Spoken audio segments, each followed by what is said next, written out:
Hello students, welcome to GRD classes. तो आज के इस लेक्चर में हम स्टार्ट करेंगे ऑल्टरनेटिंग करंट। अभी तक हमने जितना कंटेंट पढ़ा है वो इलेक्ट्रोमैग्नेटिक इंडक्शन तक था।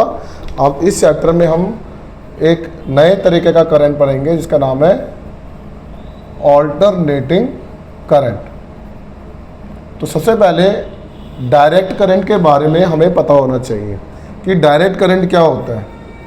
तो कहता है कि डायरेक्ट करंट जो होता है बच्चों, एक ऐसा करंट है जिसमें टाइम की वैल्यू जो है 1, 2, 3, 4, 5 टाइम अगर बढ़ता चला जाएगा तो वाई एक्सिस पे लेट अस सपोज करंट है 10 एम्पियर की, ठीक है।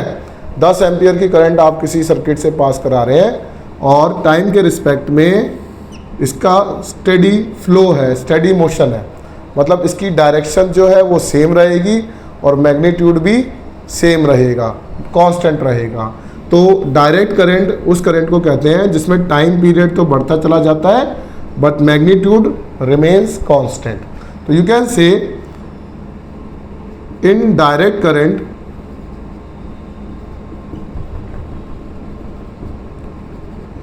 मैग्नीट्यूड जो होगा करंट का वो कैसा रहेगा बच्चों, कांस्टेंट रहेगा, और डायरेक्शन वाला जो पार्ट है बच्चों वो सेम रहेगा। तो ये है आपका डायरेक्ट करंट। अब इसके बाद आता है बच्चों ऑल्टरनेटिंग करंट क्या होता है। तो ऑल्टरनेटिंग करंट हमने स्टेशनरी वेव पढ़ी है और ऑसिलेशन वेव चैप्टर पढ़ा है।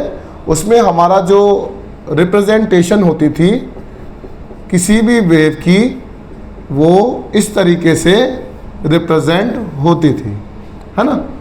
तो अगर ये इस तरीके से रिप्रेजेंट हो रहा है तो इसमें हमारे पास टाइम पीरियड तो इंक्रीज हो रहा है ना। अगर टाइम पीरियड हमारा इंक्रीज हो रहा है बट मैग्नीट्यूड यहाँ पर कुछ डिफरेंट है, यहाँ पर कुछ मैग्नीट्यूड डिफरेंट है, यहाँ पर डिफरेंट है, मतलब चेंज हो रहा है, हर एक पॉइंट पर मैग्नीट्यूड चेंज हो रहा है। तो इसका मतलब ये है कि ऑल्टरनेटिंग करंट में मैग्नीट्यूड जो होगा कॉन्टिन्यूसली चेंज होगा, ठीक है ना। अच्छा, अब इसकी डायरेक्शन जो है, डायरेक्शन रिवर्स हो गई, एक बार पॉजिटिव सेक्शन में एक बार नेगेटिव सेक्शन में। तो यू कैन से डायरेक्शन जो होगी रिवर्स होगी। कैसी है, पीरियोडिकली। तो पीरियोडिकली इसकी जो डायरेक्शन है वो रिवर्स कर रही है। अच्छा, तो अब यहाँ पर जो करंट यहाँ पर बार बार मैग्नीट्यूड अगर इसका चेंज हो रहा है तो हमने ऑसिलेशन वेव में रीड किया है y = a sin ω t था। एक इक्वेशन हमने वेस में भी करी है, a sin ω t plus minus of kx। जब पॉजिटिव की तरफ जाते हैं तो माइनस का साइन लेते हैं और नेगेटिव की तरफ आते हैं तो प्लस का साइन लेते हैं, माइनस के एक्स प्लस के एक्स की बात कर रहा हूँ। तो यहाँ पर जो ए वाला पार्ट होता था वो एम्पलीट्यूड होता था, ठीक है ना। अगर ये एम्पलीट्यूड है तो मतलब ये मैक्सिमम वैल्यू होती थी। अगर y = a sin ω t हमारी इक्वेशन ऑफ SHM थी, और तो यहाँ पर करंट के टर्म्स में क्या इक्वेशन होगी हमें वो बताना है। तो हम यहीं से कंपेयर कर देते हैं। तो I जो होगा बच्चों वो I0 of sine of ω t बन जाएगा, I0 sin ω t, जिसमें I जो है वो क्या है, I0 जो है वो पीक वैल्यू है, peak value of current. Clear. आपको पता है कि जो E है वो IR के बराबर होता है।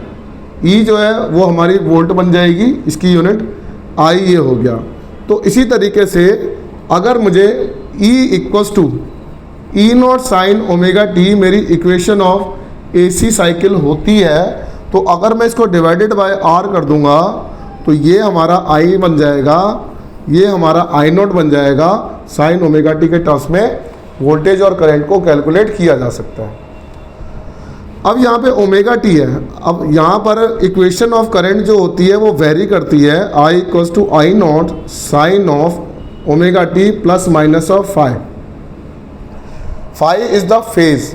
कितने फेज से करंट आगे की तरफ है, कितने फेज से करंट पीछे की तरफ है, ये सारी बातें हम इस चैप्टर में डिफरेंट डिफरेंट अप्लायंस लगा के कैलकुलेट करेंगे कि इक्वेशन ऑफ करंट क्या है।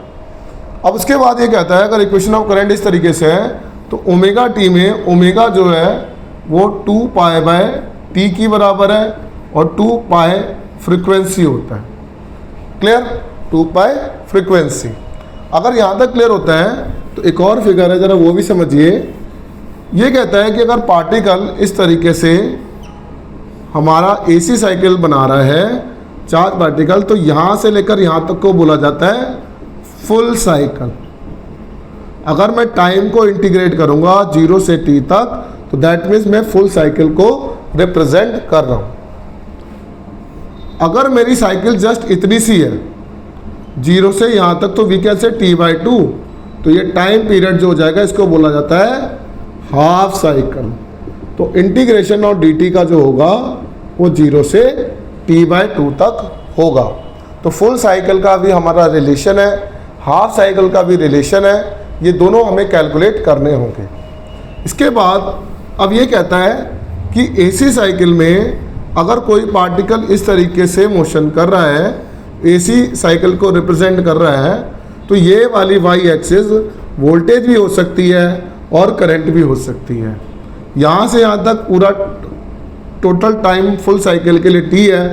तो अगर मैं इसको इस तरीके से रिप्रेजेंट करूँगा तो यहाँ पर t/4 सेकेंड बीतेंगे और यहाँ पर t/2 सेकेंड्स, यहाँ पर हो जाएगा 3t/4, क्योंकि t/4 t/4 t/4 3t/4 और 4t/4 आपका t बन जाएगा। This is total time t। तो हमें किसी भी टाइम के लिए करंट और वोल्टेज की वैल्यू का पता होना चाहिए।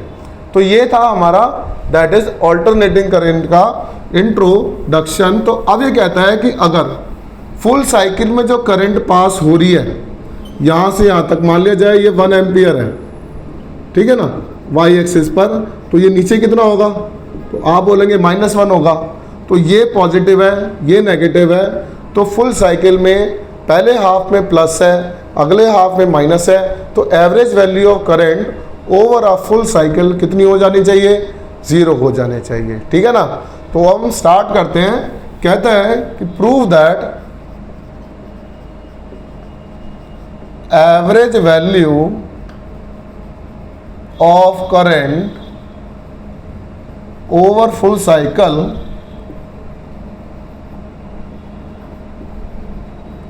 जीरो से t इज 0। फुल साइकिल में जो करंट पास होगी वो किसकी बराबर है? 0 की बराबर। तो बच्चों इसका आंसर है, लेट कर लेंगे the current at any instant through AC circuit. बच्चों कितना हो जाएगा? I equals to I0 sine of omega t. This is my equation number 1। अब आपको इंस्टेंटेनियस करंट का पता है कि वो dq/dt होता है। तो बच्चों dq कितना हो जाएगा? I इंटू dt हो जाएगा। अब I की वैल्यू यूजिंग इक्वेशन 1 से पुट कर दो तो चार्ज का पता चल जाएगा। यूजिंग इक्वेशन 1 तो बच्चों dq जो हो जाएगा I0 sine of omega t dt बन जाएगा। अगर यहाँ तक क्लियर होता है तो इसको इंटीग्रेट कर दो। कहाँ से कहाँ तक? फुल साइकिल है, 0 से t तक होगा। अगर 0 से t तक होगा तो dq का इंटीग्रेशन q बनेगा। I0 आपने बाहर निकाल लिया, इंटीग्रेशन हो जाएगा sine of omega t dt 0 से t तक। अब साइन का इंटीग्रेशन जो है आपको पता होना चाहिए। वट एवर आप मेडिकल और नॉन मेडिकल स्टूडेंट हैं, इतनी नॉलेज आपको होनी चाहिए। Minus of cos of omega T divided by omega, ये हो जाएगा 0 से t। तो चार्ज निकालने के लिए I0 बाय ओमेगा बाहर आ गया, आपने माइनस साइन को बाहर कर लिया। अब कॉस ओमेगा को 2 पाई/t लिख सकते हैं इंटू कैपिटल T माइनस का साइन कॉस ऑफ 2 पाई/t इंटू 0। ठीक है। तो इस चीज़ का याद रखेंगे। t से t कैंसिल आउट हो जाएगा, तो चार्ज होगा minus I note by omega cos of 2 pi. Cos of 2 पाई पूछ रहा है, तो आपको पहले नॉलेज होनी चाहिए कॉस की कि कॉस 0 बच्चों 1 होता है, कॉस 180 जो होता है वो -1 होता है, और यहाँ पर इस तरीके से हो जाएगा तो +1 बन जाएगा 360। तो cos 2 पाई इज 1, cos 0 भी 1, तो 1 - 1 0, चार्ज की अमाउंट आ जाएगी 0 करंट, 0 चार्ज फ्लो हो रहा है। अगर चार्ज की अमाउंट 0 हो जाएगी तो आई एवरेज हो जाएगा over full cycle charge per unit time 0/t, और यू कैन से 0। तो इस तरीके से average value of current over a full cycle 0 की बराबर होती है। तो आई रिक्वेस्ट यहाँ तक आपको करके रखना है, 2-3 बार प्रैक्टिस करिए। Thank you very much.